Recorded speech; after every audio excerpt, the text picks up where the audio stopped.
everybody. Welcome to Building Foundations with Sherry and Katie.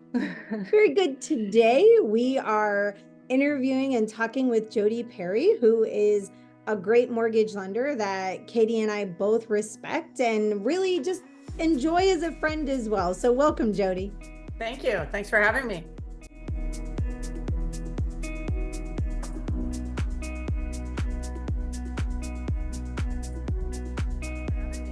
Thank you. So Jodi, tell me a little bit about yourself, or tell everyone a little bit about yourself, shall I say? So I've been in the mortgage business for a long time. You're not that old. I hate to say how many years because I only want to be 35. And if I tell you, but how you many really years, started when you were 2. That's the reason. I love all of it. I love helping people. I am a 100% firm believer in owning your own home is the greatest wealth builder that we have the opportunity to participate in. And I love helping people that don't think that they can get in there. I like people that, there you have your first time home buyers. I love people with challenging credit, that kind of stuff. But then I also, I like to help people do the move up. And then a lot of times I've been around long enough where I've also helped them do the move down. So I'm just passionate about it. I remember the very first day I was in the business, and I went out with my mentor. Her name's Kathy Lips. And I came home and my mom called and said, "How was your first day?" And I said, "Mom, I finally figured out what I'm supposed to be doing. Like, this is exactly what I'm supposed to be doing." So I have a big passion for it. And I know we're going to talk about construction, but that's one, little vertical in the massive world of loans. Loans, absolutely. Very good. So as you said, we are talking about construction loans. So tell me a little bit about what products your company offers, and, introduce your company as well, please. Sure. So I work for LoanWorks. LoanWorks is the first AI-driven mortgage company. It's really just interesting and fascinating. And for somebody that's been doing it a long time, mind blown. But so it's important to understand the overall picture of construction loans. I don't know any lender that does not have what's called the permanent or takeout construction loan, because the property's already built. It's like going and buying any other house. The property's already built. They just issued their occupancy permit, and then we do the financing. Sometimes, we're doing that before it's final, like we're getting all the financing in place before it's final, but that's what they call a takeout or permanent financing. I don't know anybody that doesn't do that. That's a regular loan, if you will. Construction, there's really 2 lanes for construction loans, in my opinion, in my experience. The one is basically what we just talked about, but you go find a builder. The builder does all the work. They have the lots, and then you figure out one of the 5 homes that they build that you want. You might do your upgrades and make some changes and altercations to that. And then the builder wants you to have financing in place before they start the build, but you don't actually close on the loan until the house is built, and we do what's called a final inspection. The occupancy permit has been issued, and the construction is complete. So that's lane 1. That's a pretty easy lane. So with that type of loan, let me ask you a question. Sometimes it'll take 9 to 12 months to get the home built. Do you do any type of insurance throughout the process to make sure that the buyer is still going to qualify? Or do you tell them not to buy anything in those 12 months? That's a pretty long time.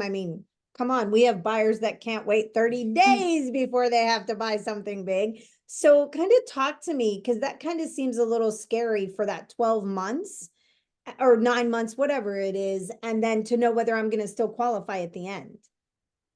Yeah, so we want to qualify them kind of in a worst case scenario. So, rates are a little bit higher right now. So we would qualify them at at like the top of that to make sure that we're good no matter kind of what happens with the market. We do check-in, like every 90 days, we're going to re-qualify them. Okay. We are going to ask them for an updated pay stub. We want to make sure that nothing on their employment has changed, that we're going to do what's called a credit refresh to make sure that they did not open any new trade lines. We do have pretty hard conversations with the borrowers, like strict, like you are not allowed to do anything without calling me first. Right. Quick question, with that credit refresh you mentioned, does that ding your credit score? 'Cause I No, know some no, people- it's a soft credit pull. We're just checking to see if there's the refresh actually only populates the new, any new accounts. Oh, So okay. if it's the same, then it will just come in that there were no changes. Great. If there's changes, or even if somebody had like a credit card that was showing no, you know, a $20,000 high balance credit, but they had nothing on it, and now they're at 15,000 and they have a, you know, $600 a month payment, we have to make sure that we're putting that $600 payment in, or they got to get rid of it before we close. So we do a lot of, there are conversations. It's kind of a hard loan for both the borrower and honestly for the lender, because we're used to turning and burning, and there's so much time in there that it is, I mean, we do our 90-day cadence, but it's also, when you're constantly running and then you actually kind of like lean back and be like, okay, when are the builders gonna, you know, what are the days, when are they gonna complete the work? It's just a different loan on the lending side, as well, and on the, probably more so on my side, on the loan officer side, because I'm the one that's constantly in communication with the borrowers. And it's just kind of strange that you have a year that you're talking to the borrowers about the same house. So that's just a different beast. So you want to make sure that as a buyer, you really like your loan officer, because you're going to be with them all. On a construction loan, I would say it's pretty important. Yeah. Because you're going to be talking to them, not like crazy. I mean, the work is done like any other loan. Most of the work is done in the first few days of the loan. And then you have the pause as we're getting title in and the appraisal and all that. Just that pause is much longer. And we just want to make sure that, listen, somebody that's building a house or buying a house, there's certain things that they have in common. They normally have some extra money sitting in the bank. They're typically not scrounging to figure out how to come up with closing costs. They usually have good credit. So the class of the borrower is, you have less nerves, if you will, because they've kept their stuff in line their whole life, right? They have good credit, they have money saved, they have retirement or a lot of reserves or any of that kind of stuff. So it's not really I've never had it happen where somebody went under contract for a build or their dream house, and then they screwed it up themselves by doing things we told them not to, because this is their opportunity. And you have earnest money deposit and everything on the line. And for a build, it's a lot of money because they want a bunch of money up front. You know, they want, you know, sometimes they want 5% up front, or, you know, thousands of dollars, and they want their payment schedule through the cycle of the loan. So you have to be what I would call an A+ borrower to really get into the full construction loan. Now, the other one where the builder builds it and you do it at the end, you don't have to be quite as disciplined. Right. Okay. So what about lane 2 of construction? Yeah. Lane 2 is the one, it's the one that I get asked the most about. And then I don't want to ever wreck anybody's dreams, but I do like to give everybody a shot of reality. And lane 2 is really challenging. It's really challenging if you actually have a job and a family and like you have other responsibilities, because it's pretty it's a pretty heavy lift. So that's where you go. Maybe you even bought a piece of land years ago that's going to be your retirement home. You're going to build your retirement home on there, or you got, you know, gifted, or somebody willed it to you, or you just go out now. Okay, I want to go build a house. Where do I want to live? And you go find a piece of property. So the loan process is, if you haven't already bought the land, we can do the land and the build in one loan. It's called a one-time construction loan. one-time construction purchase loan. If you already own the land, then we can do a one-time construction refinance because you already own the land and we can pay for the build. Oh, okay. But you'll get value for the land. But so you have to get the land and then you have to find the builder and then you have to go through all of the, negotiations, if you will, and all what the final cost is going to be. And then the appraisal based off of the specs. So you need all of the specs and all of the elevation plans and all of the things for the home. Then we do an appraisal based off specs and the land. And the construction cost has to be just like a regular loan. The construction cost has to be at or below that appraised value. Right. And there's just a lot more work up front on that one because you're doing you're finding the land, you're finding the builder. Most people, unless like their friend or their parents or somebody used the builder that they loved, and they're going to they love the house they built and they're going to have the same house. You might go through 2 or 3 or 4 builders before you find the one that will do the house that you want. So it's just a lot more lift on that one. And that one still goes through the same, like really heavy upfront work. And then you do get a pause and then, some other markers throughout that 9 to 12 months. The construction loans that I've been involved in, the one-time construction loans, they allow an 11-month build. Okay. So from the time that we actually start the loan. So we fund the loan up front and then the contractor, but we have to do that work up front. We need all the specs, we need the appraisal, we need all the income docs from the borrowers. We got to qualify them, the whole normal loan process. And then when we fund it and the builder breaks ground, they have 11 months. And there's a VA one that we actually will do 100%. And not everybody recognizes this, but I think it was early 2020 that the VA used to have a county loan limit restriction. And then in don't hold me to the year, I think it was 2020. They removed that. So if a veteran doesn't have any current homes on their VA eligibility, on their certificate of eligibility, then there's no loan limit. So like my VA loan, they can go to $4 million, which is That's wild. crazy. It's right? $4 million. Pretty good It's payment. big. And then the VA loans are always fixed loans. So 30 on construction, 30-year fixed or 30-year jumbo. You can't rehab an existing. It has to be a new build. You can't rehab an existing build. And then conventional, so you can go to 100% on that, as long as, again, the appraisal, the value of the land, all of that is more than the purchase price or at or above the purchase price. You can go to 100% on that. That's a nice, yeah. No, Yeah. And the veteran, that's a really nice benefit to the veterans. They get a really nice loan. And I didn't mean to cut you off, but if I can just finish this part and then go we ahead. can Yep, outline yep. your question. Then the conventional, and that one goes down to a 580 score. So you don't even need great credit for that one. Oh, and that's wow. another benefit of VA loans is they have more flexibility on credit scores. Conventional for my program, 700 score.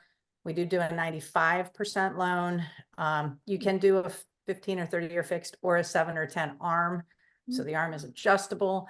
What happens at the end of both of them is they go into a today's market rate loan. So they do get a modification at the end of construction. Now, So the it's arms called a do- one-time close. They don't have to go through all the paperwork again. We're going to put them in this 11-month loan. And, you have some, what's the word?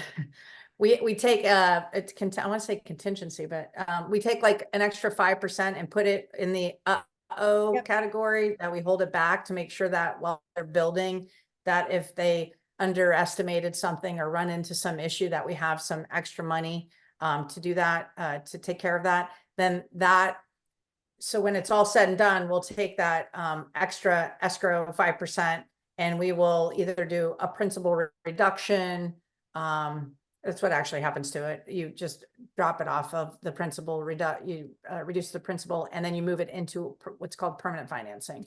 Okay. So like on the conventional, you can do an interest only payment during the build. Right. So there's a lot of flexibility on that. It's dependent. There's a lot of factors that go in, including, down payment. Do you already own the land? Do you not own the land? Are you a veteran? There's a The lot of, biggest thing I'm hearing is you don't just get to go pick your lot, pick a builder. Hey, yep, we're gonna build and not pay anything for the 11 months you're building either. So Yeah. you need to realize that you are making payments on this during the build. so the VA loan will allow you to roll payments in, but now you just have to make sure that you have all the numbers have to work. Right. So I'm going to roll in $35,000 worth of payments while it's being built. I'm just using that number. Right. Then I have to have enough room in my loan to take $35,000 worth of Yeah. payment. So then it has to actually appraise for more than the value of the construction. Yeah. I think a So lot of the products that we hear, they're really the same. It's the marketing, like whether it's rolled in at the end or it's paid during, those types of things. So just let me recap that construction to perm loan. So you close one time, but then you have 11 months of interest payments, if I'm correct. And then at the end of the 11 months, you said there's an interest rate adjustment for today's market? yeah, Okay. correct. So the interest rate during construction is going to be a little bit higher because it's a construction loan. And then you're Okay. going to go back to a regular, either conventional or VA, whatever today's market. Now, in today's market, this is amazing. This would have been a little bit scarier in 2022 and 2023, because you might have been sitting, in a 3% today, and then you might be at 6% when you close, because it Yeah. went pretty fast in those years. But the longest that they'll allow a rate lock is 90 days on this. So you have to, at least with the builder, get to a place where they know that they're going to be able to deliver within 90 days. Interesting. Do you Great. have any other questions? No, Katie, I think about it all sounds great. I think it's good to know that basically there are two paths and some can be a little bit more hiccup, but the benefit is you're getting a great home at the end and both are options. It's just a matter of your financing and what headaches patience. you want. Your Yeah. numbers, your patience, and how dedicated you are to having the house of your dreams if you're going from scratch. Mhm. And I know here in Southwest Florida, we still have a lot of custom builders that have the pre-planned floor plans. They have those packets ready to send to a lender to do that. So it might not be, if you're not like going to your architect and drawing it Right. yourself, it may not be as heavy lifting, because there are many semi-custom and custom builders who are at that level that they're ready to go and the bank just needs to Oh, approve most them. definitely. We have definitely no builders that can tweak floor plans. It's really the structural layout that you Yep. gotta worry about.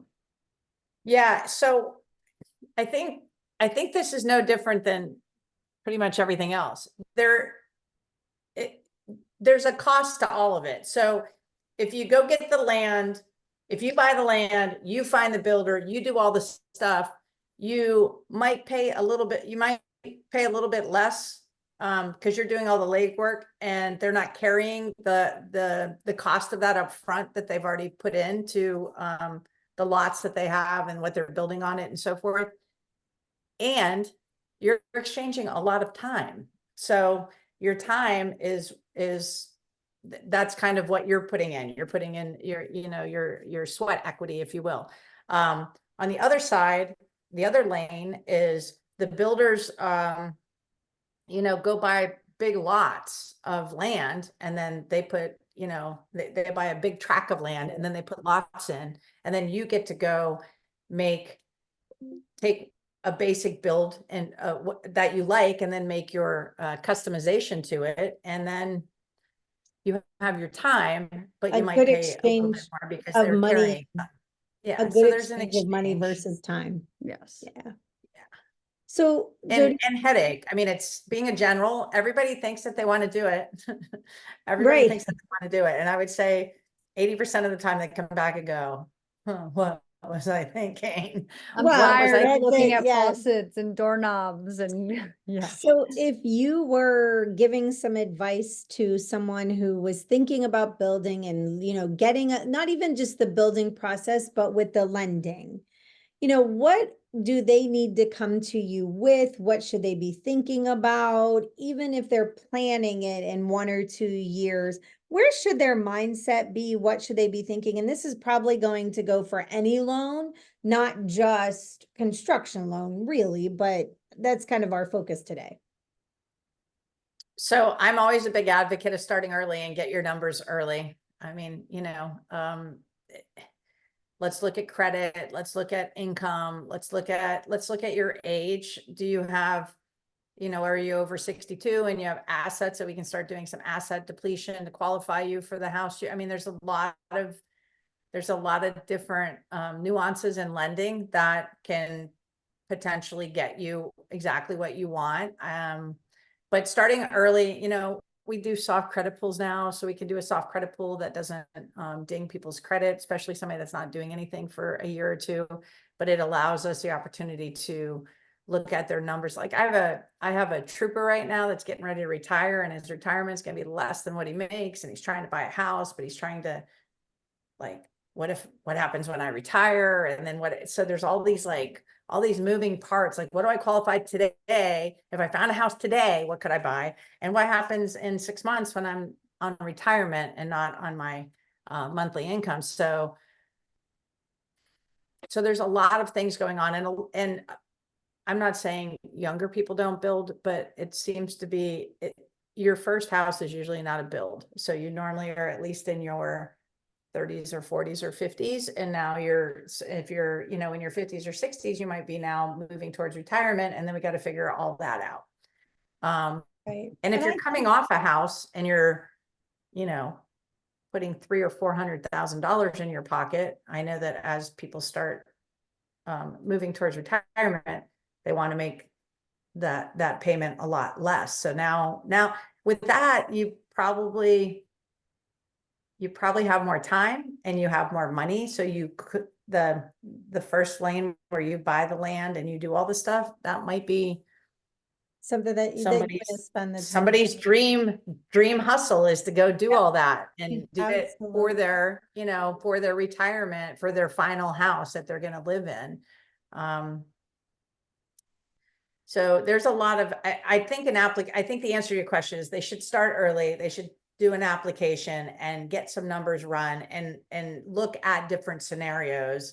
We have a lot of great software now where I can put 2 or 3 scenarios up against each other and show them, like veterans sometimes want to look at a conventional loan. I, in my 25 years of doing this, have never found a reason to use a conventional loan over a VA loan, but sometimes they like to see it side by side by side. And so those are the kind of things that we could look at early, so they know going in what it potentially is going to look like. The only real factor that's going to change is, the interest rate at the time. And then you can give them a ballpark between, let's say they're building between $1 million and $1.8 million. What does that look like on paper? And then you can give them some scenarios of the different. So kind of what I'm hearing is that you have a strategy session with your buyers, just like we have a strategy session. And one last question, and I know for first-time home buyers, or how you said to start planning, how early is too early? Like, could I call you if my plan is to own a house in a year and a half? Where should I begin that planning? Because I get that a lot. Hey, I want to start looking for a house, but I haven't even talked to a lender yet. So kind of when do you think that planning should start? So for first-time home buyers, I don't think it's ever too early. I think the real answer is never too early. But if you're on like your 4th house and you have 800 credit scores and $200,000 in the bank, I mean, you may not need to talk to me 6 months early. You may be sliding into an offer and be like, "Hey, I need a lender letter." Okay, well, but I just need a couple things and I'll get you. those people usually have a pretty good handle on their finances anyway. Like Correct. they understand that whole finance world or lending Yes. world. per What I se. just heard was it's never too early to pick up the phone and ask you.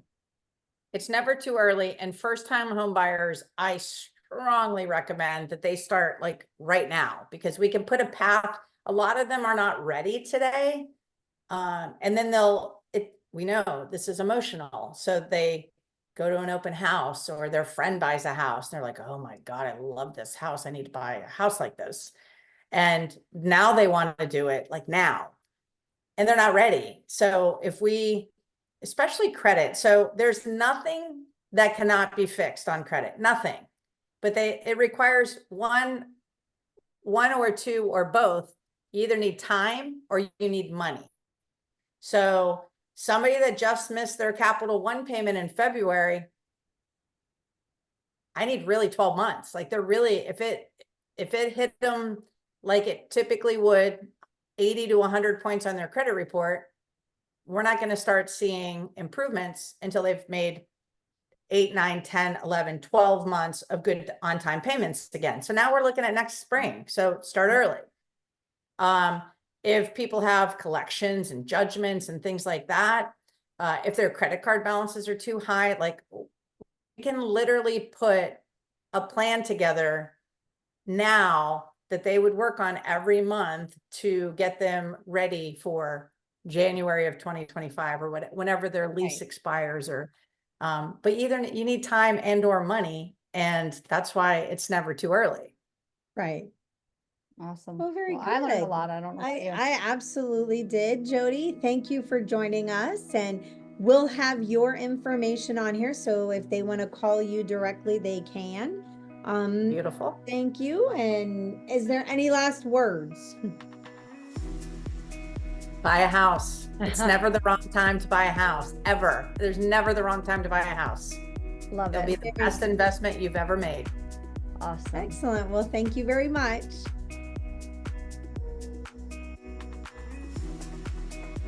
Peace, love, and real estate.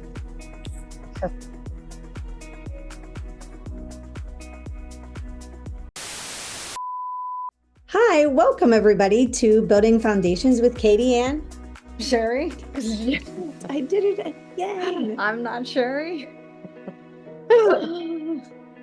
That's the second time I've done that. Not even She can't realizing even get I've her done it. name. This is I'm like looking at it like, why Jodi's did you gonna pee answer? herself. Jodi. And Okay. we have this on recording. This is the second time she's done that. Well, you can Maybe I do just really want to be You Katie. can do the That's what it bloopers is. later. Okay. I didn't know how it was. Katie, the look on your face was like, Sherry? Are we Okay. ready? I'm sweating. Okay.